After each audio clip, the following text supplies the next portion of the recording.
हरे राम कै नाम मीठो, राम कै नाम रसिलो, राम कै नाम मीठो, राम कै नाम रसिलो, राम कै नाम मीठो, राम कै नाम रसिलो, राम राम हरि। बोलिए श्री इंदिरा एकादशी को जय, समस्त पितृहरूको जय, श्रीमन्नारायण भगवान को जय। समादरणीय वन्दनीय भक्तजनहरू, प्रभु परमात्मा भगवान श्रीमन्नारायणको महिमाले परिपूर्ण भएको इन्दिरा एकादशी महात्म्य कथा आज हजुरहरू समक्ष म धर्मराज अर्याल प्रस्तुत गर्न गइराखेको छु। यस वर्ष हामीलाई धेरै ठूलो संयोग प्राप्त भएको छ। संक्रान्तिको दिन, विश्वकर्मा पूजाको दिन यो पावन इन्दिरा एकादशी प्राप्त भएको छ। आजको दिनमा भगवानको सत सान्निध्यमा बसेर व्रत उपासना पूजा पाठ गरेर परमात्माको यो दिव्य महात्म्य कथा श्रवण गर्नाले जीवलाई समस्त कुरा भगवानले प्रदान गर्दै हुनुहुन्छ। विशेष गरेर यो पितृपक्षमा प्राप्त हुने यो एकादशीको महात्म्य कथा श्रवण गर्नाले मात्र पनि के भनेको छ भने अधोयोनि गतानां च पितॄणां गतिदायिनी भनेको छ।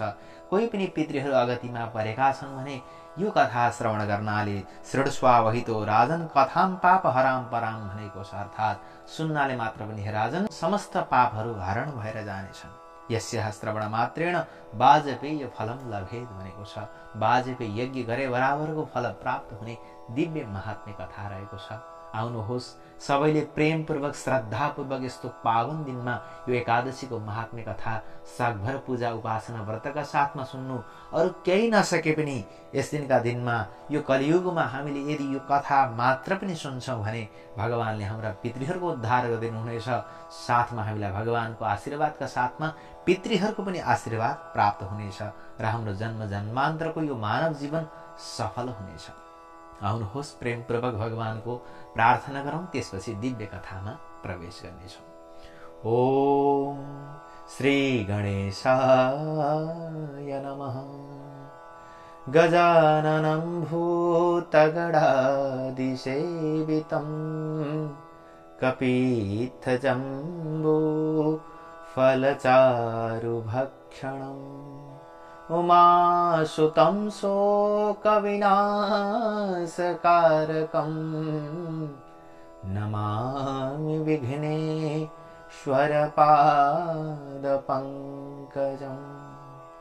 ॐ सशङ्खचक्रं सकिरीटकुण्डलं सपीतवस्त्रं सरसीरुहेक्षणम् सहारवक्षः स्थलकौस्तुभश्रियं नमामि विष्णुं शिरसा चतुर्भुजम्। ॐ शान्ताकारं भुजगशयनं पद्मनाभं सुरेशं विश्वाधारं गगनसदृशं मेघवर्णं शुभांगं लक्ष्मीकान्तं कमलनयनं योगिभिर्ध्यानगम्यं वन्दे विष्णुं भवभयहरं सर्वलोकैकनाथम्।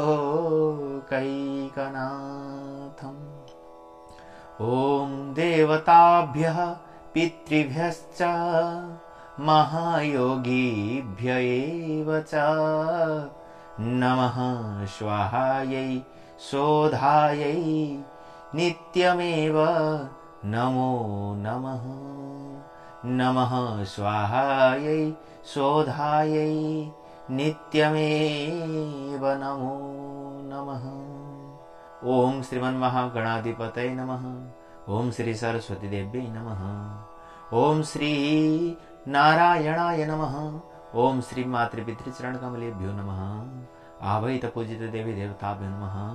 ओम श्री गुरु चरणकमलेभ्यो नमो नमः।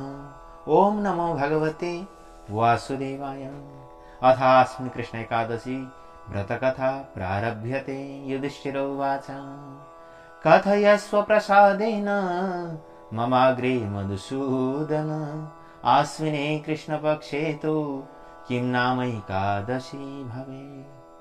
अर्थात उनै प्रभु परमात्मा भगवान श्री कृष्णका समक्षमा जो पाण्डवहरूमा ज्येष्ठ भनेर जानिनुहुन्छ, युधिष्ठिर महाराजले दिव्य प्रश्न गर्नुभएको छ भगवानका समक्षमा। के भन्नुहुन्छ त भन्दा, हे मधुसूदन, आश्विन मासको कृष्ण पक्षमा के नाम गरेकी एकादशी हुन्छन्, स्वाज्ञा गर्नुहोस् भनेर भगवान समक्ष प्रश्न गर्दा भगवान श्री कृष्ण भन्नुहुन्छ, आश्विनस्य शीते पक्षे इन्दिरा नाम नामतः तस्या व्रत प्रभावेण महापापम प्रणश्यति।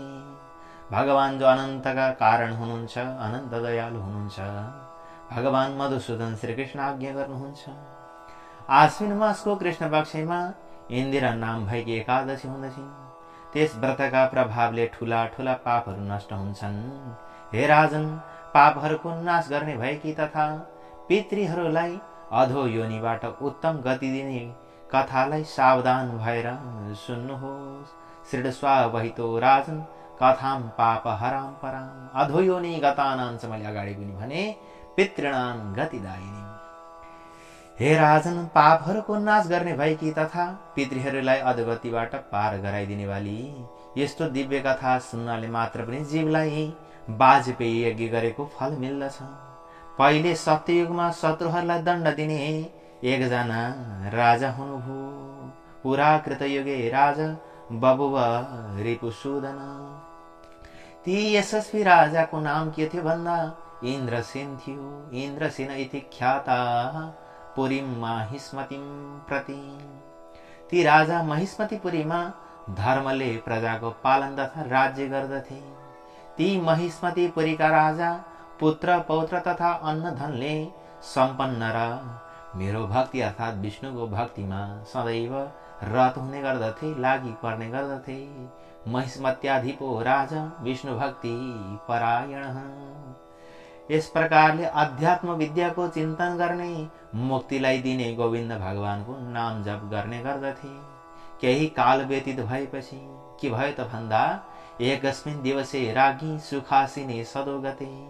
एक दिन ती राजा सुखपूर्वक सभामा विराजमान थिए। त्यत्तिकैमा आकाश मार्गबाट विद्वान, परम बुद्धिमान, परम भागवत नारद मुनि त्यही आइपुग्नु भो। आवतीर्य गमत धीमा नम्बरान नारदो मुनि भनेको छ। नारद मुनि आइपुग्छन् भो। भोलि श्री नारद मुनिको जय। उनलाई आएको देखेर राजा हात जोडेर उठी खडा भएर विधिपूर्वक मुनिका चरण कमलमा अर्घ्य प्रदान गरेर मुनिलाई आसनमा बसाउँदा भए भगवान। अनि सुखपूर्वक बसेर ती मुनि ती राजासँग सोध्न लागे, हे राजेन्द्र, तिम्रो सातै अङ्गहरूलाई कुशल त छ? कुशलम तब राजेन्द्र सप्तस्वङ्गेषु वर्तते भनेर सोध्नु। अब हजुरहरूका मनमा एउटा प्रश्न आयो होला, राज्यका सात अङ्ग के हुन्? कुशलम तब राजेन्द्र सप्तस्वङ्गेषु वर्तते। राज्यका सात अङ्ग के हुन् त भन्दा, पहिलो अङ्ग भनेको राजा हजुरलाई कस्तो छ भनेर सोध्नु। दोस्रो अङ्ग भनेको तपाईका सल्लाहकार मन्त्रीहरूलाई कस्तो छ भनेर सोध्नु। तेस्रो अङ्ग भनेको प्रजाहरूलाई कस्तो छ भनेर सोध्नु। चौथो अङ्ग भनेको गढ किल्लाहरू तपाईको सिमानालाई कस्तो छ भनेर सोध्नु। पाँचौं अङ्ग भनेको कोष, हजुरको राज्यको सकुशल छ कि थोरै छ कि धेरै छ कि सकिएको छ भनेर सोध्नु। छैठौं अङ्ग भनेको हजुरको सेना बल कस्तो छ भनेर सोध्नु। सातौं भनेको हजुरको राज्य औरबर छरछिमेकीसँग अर्थात् छिमेकी राज्यसँग सम्बन्ध कस्तो छ भनेर सोध्नु। यी राज्यका पुराण अनुसार सात अङ्ग भनेर बताइएको छ। तिनैका विषयमा यहाँ नारद मुनिले इन्द्रसेन नाम गरेका राजाका समक्षमा सोधिबक्सनु भएको छ। यसै बीचमा फेरि भन्नुहुन्छ, तिम्रो बुद्धि धर्ममा छ, तिमी विष्णुको भक्तिमा तत्पर रहँदछौ होइन र? देवर्षि नारदको यो कुरा सुनेर राजाले भन्न लाग्नुभयो, त्वत्प्रसादान् मुनि श्रेष्ठ सर्वत्र कुशलम मम अद्य क्रतुर्क्रिया सर्वा सफलास्तव दर्शन। हे महामुनि नारद, हजुरका कृपाले मेरो सर्वत्र कुशल छ र आज हजुरका दर्शनले समस्त यज्ञ क्रिया सफल हुँदा भए। हे देवर्षि, हजुरले कृपा गरेर आफ्नो आगमनको कारण बताउनुहोस्, मलाई बताउनुहोस्, सुनाउनुहोस् भनेर यस प्रकार देवर्षिका चरणमा परेर राजा चुप लाग्नुभयो र देवर्षि नारदले भन्न थाल्नुभयो, श्रूयतां राज शार्दूलम मद्वचो विस्मयप्रदम ब्रह्मलोकादहं प्राप्तो यमलोकम निरपोत्तम। के भन्नुभयो भन्दा, हे राजन, आश्चर्य दिने एउटा कुरा म तिमीलाई भन्न आएको हुँ। हे निरपोत्तम, म ब्रह्मलोकबाट यमलोकमा गएँ र त्यहाँ भक्तिपूर्वक यमराजबाट पूजित भएर उत्तम आसनमा बसेर धर्मशील सत्यवान यमराजको उपासना गर्दो भएँ। त्यहाँ यमराजलाई मैले स्तुति गर्दा भएँ।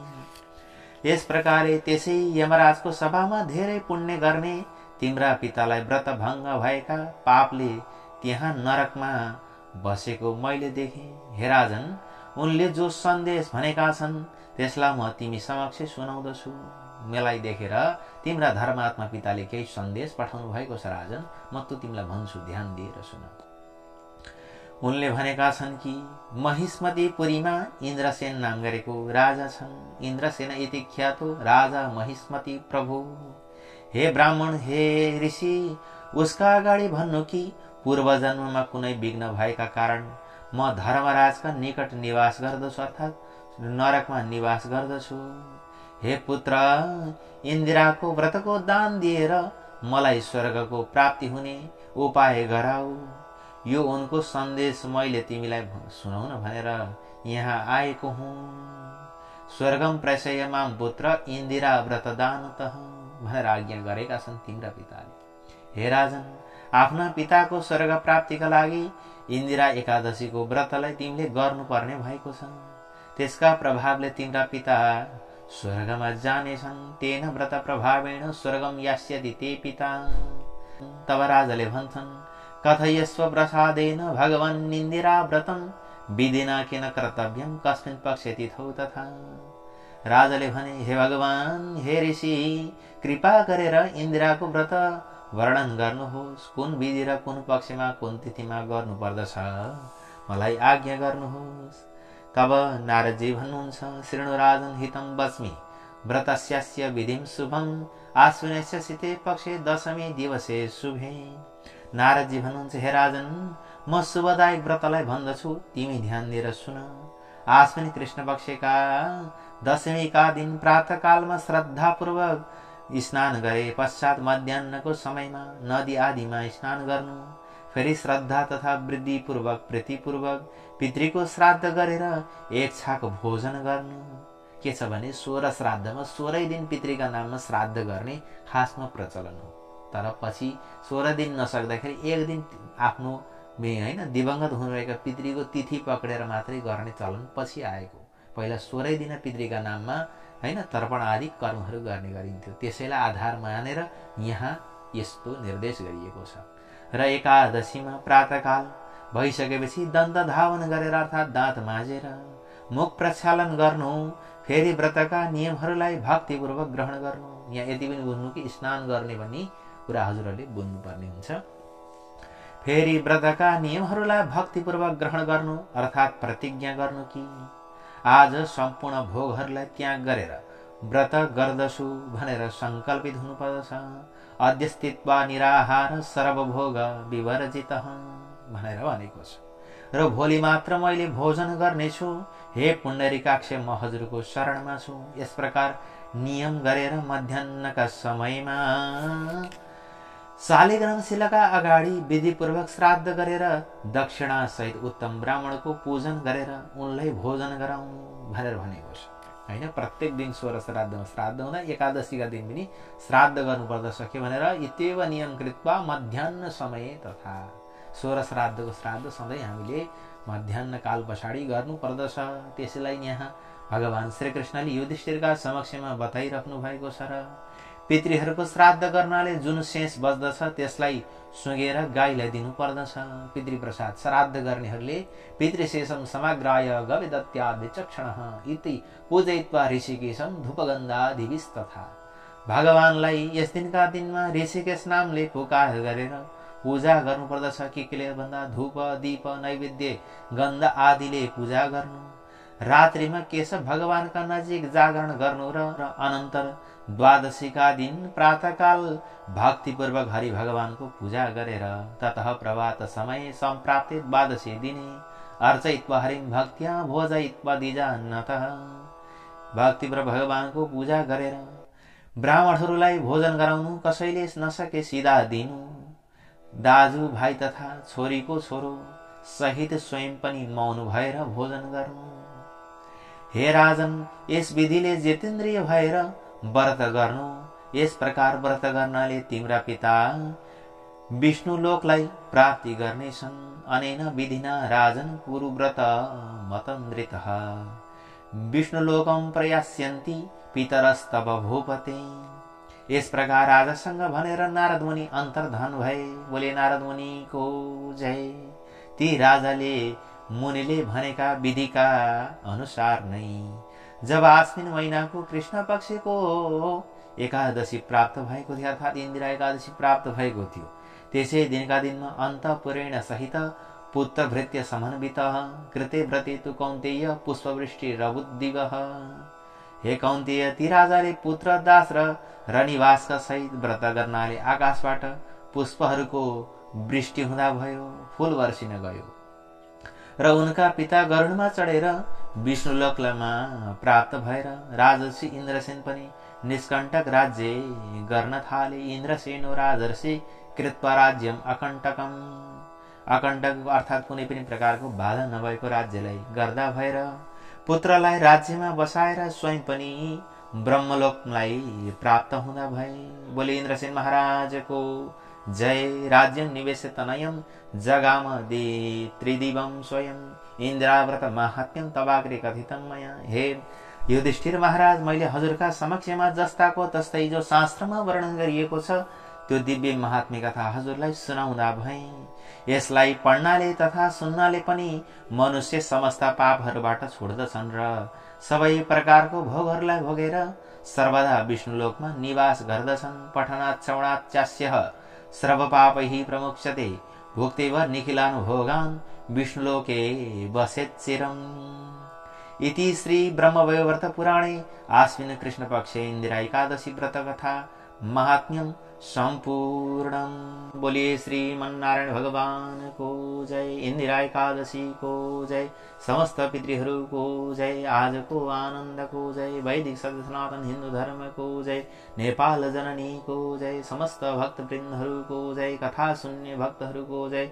नसुन्ने भक्तहरूको पनि जय। आजको आनन्द को जय। वैदिक सत्य सनातन हिंदू धर्म को जय। जय जय श्री राधे श्री हरे नमः। श्री कृष्ण गोविंद हरे मुरारे। हे नाथ नारायण वासुदेवं वासुदेवं भज वासुदेवं भज वासुदेवं भज। ओम वासुदेवं भज। कृष्णाय वासुदेवाय हरे परमात्मने प्रणतक्लेशनाशाय गोविंदाय नमो नमः। समस्त को जय होस्, समस्त को मंगल होस्। यो दिव्य इंदिरा एकादशी महात्म्य कथाले हाम्रो राष्ट्रको सर्वत्र कल्याण होस् भन्ने कामनाका साथमा यस कथाबाट धर्मराज अर्याललाई पनि बिदा दिनुहोस्। जय जय श्रीमन्नारायण। ओम नमो भगवते वासुदेवाय।